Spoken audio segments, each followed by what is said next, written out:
Hello and welcome back to my YouTube family. आज मैं आप लोग को 5 स्ट्रैटेजी बताने वाला हूँ किस तरह आप लोग भी ट्रेड कर सकते हैं false head and shoulder pattern का। तो मैं अपने ट्रेडिंग एक्सपीरियंसेस से सीखा हूँ किस तरह ट्रेड करना चाहिए हेड एंड शोल्डर पैटर्न में, एंड मैं आप लोग को एग्जांपल के थ्रू भी बताऊंगा। एंड ये वीडियो बहुत ही वैल्यूएबल कंटेंट होने वाला है। तो चलिए स्टार्ट करते हैं। तो किस तरह आप लोग भी आइडेंटिफाई कर सकते हैं false head and shoulder pattern का। तो यहाँ पे मैं एक चार्ट ओपन कर लेता हूँ 5 मिनट के टाइम फ्रेम पे। तो इस 5 मिनट के टाइम फ्रेम पे मैं आप लोग को यहाँ पे एक चीज़ दिखाना चाहता हूँ। तो कुछ दिन पहले ही यहाँ पे फॉल्स हेड एंड शोल्डर का एक पैटर्न भी बना था, जिससे कि आप लोग को और भी अच्छे से समझ में आएगा। तो यहाँ पे जनरली आप लोग को दिख रहा है ये राइट शोल्डर, ये हेड हो गया एंड ये लेफ्ट शोल्डर। तो यहाँ पे आप लोग को दिख रहा है कि कंप्लीट हेड एंड शोल्डर यहाँ पे फॉल्स होते हुए आप लोग को दिख भी रहा है। तो इस हेड एंड शोल्डर पे हम लोगों को सिखाया गया है कि यहाँ पे सेल किया जाता है। जनरली यहाँ पे सेल करना चाहिए। तो यहाँ पे सेल इसलिए भी करना चाहिए क्योंकि ये लॉन्गर टाइम फ्रेम पे एक ट्रेंड लाइन भी यहाँ पे ब्रेकआउट होते हुए हम लोग को दिख रहा है। तो यहाँ पे क्या हुआ कि मार्केट क्या की बाउंस बैक करके अप साइड चली गई। तो अप साइड जो यहाँ से जो चली गई, ऐसा क्यों हुआ? यहाँ पे इसको सेल साइड जाना चाहिए था, पर ये अप साइड क्यों गई? क्योंकि हम लोग को तो पढ़ाया गया है कि अगर हेड एंड शोल्डर पैटर्न बन रहा है तो उसका मोस्ट प्रोबेबिलिटी होता है कि ये upside downside breakout दे करके डाउन साइड जाएगा। इस यहाँ पे बहुत लोगों ने सेल किया होगा। तो मैं आप लोगों को रीज़न बताऊंगा ऐसा क्यों नहीं हुआ एंड ऐसा क्यों नहीं होगा। तो यहाँ पे रीज़न नंबर 1, तो मैं आप लोगों को पहले ये जो चार्ट है रिमूव कर देता हूँ। तो यहाँ पे मैं आप लोगों को बता देना चाहता हूँ कि जनरली क्या होता है, मार्केट कभी भी, तो आप लोग को मैं एग्जांपल के थ्रू बताता हूँ, कभी भी अगर मार्केट एक फ्लो में अगर अप साइड गई है तब हेड एंड शोल्डर पैटर्न बना रही है, तब उसका ज़्यादा चांसेस है कि इसको ब्रेक करके ये डाउन साइड चले जाएगा। अगर मार्केट कभी भी अगर टाइम स्पेंड कर रही है, फिर टाइम स्पेंड कर रही है, अगर इस तरह मार्केट फ्लो कर रही है, तो इस साइड जो हेड एंड शोल्डर पैटर्न बनता है तो उसका ज़्यादा चांसेस है यह अप साइड ब्रेक कर देगी एंड सबका एसएल ले लेगी। तो हम लोग को यही पहला रीज़न सबसे नंबर 1 पे है कि हम लोगों को ध्यान में रखना है। और कभी भी अगर मार्केट अगर जनरली कभी भी अगर कोई भी रेजिस्टेंस को अगर बार बार हिट कर रहा है तो उसका ज़्यादा चांसेस है कि ये रेजिस्टेंस को ब्रेकआउट कर देगा कहीं ना कहीं। यहाँ पे आप लोग को मैं दिखा देना चाहता हूँ। तो सबसे पहले मैं ये चार्ट रिमूव कर देता हूँ। तो यहाँ पे मैं आप लोग को दिखाना चाहता हूँ कहीं ना कहीं यहाँ पे जो मार्केट है, मैं लॉन्गर टाइम फ्रेम पे चले जाता हूँ। तो कहीं ना कहीं यहाँ पे जो टाइम फ्रेम पे मैं आप लोग को शो कर रहा हूँ, कहीं ना कहीं मार्केट एक ही रेजिस्टेंस पे बार बार एक्ट कर रही है। तो ऐसा क्यों हो रहा है? तो यहाँ पे मैं ओपन कर लेता हूँ। तो यहाँ पे जैसा कि आप लोग को दिख रहा है, तो ये इसका रेजिस्टेंस एरिया, इसको मार्केट कहीं ना कहीं देख रहा है आप लोग को बार बार हिट कर रही।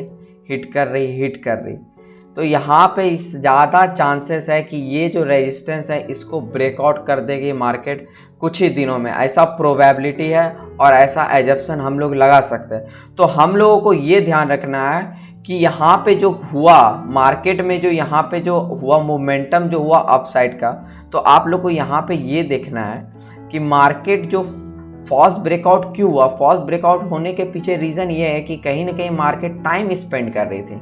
तो यहाँ पे दिख रहा है, यहाँ पे मार्केट टाइम स्पेंड की, फिर अपसाइड का मोमेंटम, फिर यहाँ पे जनरली हम लोग को क्या दिख रहा है कि यहाँ पे सब लोगों ने ब्रेकआउट जो इसका जो हेड एंड शोल्डर का हुआ होगा यहाँ पे, तो सबको यहाँ पे सेल साइड किए गए होंगे। तो आप लोग को अगर कभी भी अगर इस टाइप का अगर पैटर्न बनते हुए दिख रहा है मार्केट में हेड एंड शोल्डर, तो आप लोग जनरली यहाँ पे बाय कर सकते हैं। क्यों बाय कर सकते हैं? क्योंकि मार्केट जो है जनरली टाइम स्पेंड करके अगर अपसाइड का मोमेंटम करती है तब हम लोग यहाँ पे बाइंग का मोमेंटम कर सकते हैं। अगर एक फ्लो में अगर मार्केट 90 डिग्री, तो 90 डिग्री में मैं आप लोग को ऑलरेडी बता चुका हूँ कि अगर मार्केट 90 डिग्रीज में अप जा रही है तो हेड एंड शोल्डर पैटर्न बना रही है, तब हम लोग यहाँ पे क्या करेंगे कि हम लोग सेल साइड प्रेफर करेंगे।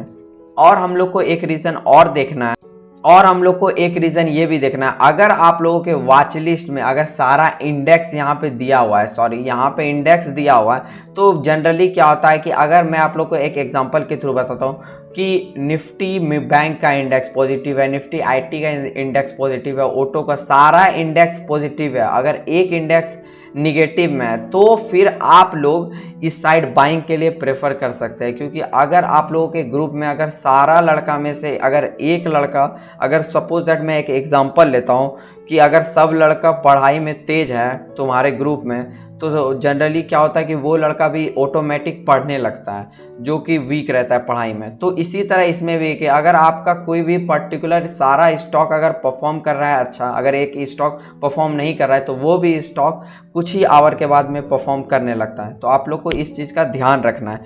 तो यहाँ पे यही देखना है आप लोग को कि यहाँ पे जनरली क्या हुआ, उस दिन क्या हुआ, यहाँ पे ब्रेकआउट दिया, ब्रेकआउट देने के बाद फिर उसके बाद अप साइड का डायरेक्टली मोमेंटम किया। तो यहाँ पे साफ आप लोग को दिख रहा है, एंड मैं आप लोग को एग्जांपल के भी थ्रू बताया कि किस तरह फॉल्स हेड एंड शोल्डर भी पैटर्न बनता है मार्केट में। तो आप लोग को इससे को अवॉइड करना है। जनरली क्या करना है कि अगर मार्केट टाइम स्पेंड करके अप साइड का मोमेंटम कर रही है, तब आप लोग को क्रूशियल लेवल पे बाइंग का अपॉर्चुनिटी देखना है। बाइंग का अपॉर्चुनिटी कहाँ पे दिखना है मैं आप लोग को ये भी बता देता हूँ। तो बाइंग का अपॉर्चुनिटी कहाँ पे दिखना है, तो बाइंग का अपॉर्चुनिटी देखना है, ये आपका लेफ्ट शोल्डर, ये हेड हो गया एंड ये राइट शोल्डर। तो यहाँ पे आप लोग को कैसे देखना है कि इसका ब्रेकआउट हुआ, तो ब्रेकआउट होने के बाद आप लोग को यहाँ पे ही बाय का अपॉर्चुनिटी यहाँ पे देखना है। और इसका जो प्रीवियसली जो शोल्डर था उसके ऊपर आप लोग को टारगेट लगाना है, एंड इसके नीचे आपको छोटा सा एसएल लगाना है। तो यहाँ पे आप लोग को दिख रहा है कितना प्यारा पैटर्न बना है, और इस पैटर्न में बहुत आदमी लोग फंसते हैं। तो आप लोग थोड़ा सा अवॉइड कर सकते हैं। एंड जनरली क्या होता है कि यहाँ पे ट्रेंड लाइन भी था, उसका भी ब्रेकआउट हुआ, एंड उसके बाद यहाँ पे बहुत लोग फंसा होगा। तो आप लोग को इस चीज़ का बहुत ही क्रूशियल लेवल पे ध्यान रखना है। ये मैं जो सिखा रहा हूँ ये मैं खुद का एक्सपीरियंस से बता रहा हूँ। तो अगर आप लोग को इस टाइप से और भी वीडियो चाहिए, अगर मेरे लर्निंग से एंड मेरे एक्सपीरियंस से, तो आप मुझे कमेंट का सेक्शन में पूछ सकते हैं। अगर आप लोग को इस वीडियो से कुछ भी लर्निंग मिला तो आप मुझे कमेंट कर सकते हैं, एंड इस चैनल को सब्सक्राइब भी कर सकते हैं अगर इस चैनल पे न्यू है तो। Thank you for watching this video. Thank you.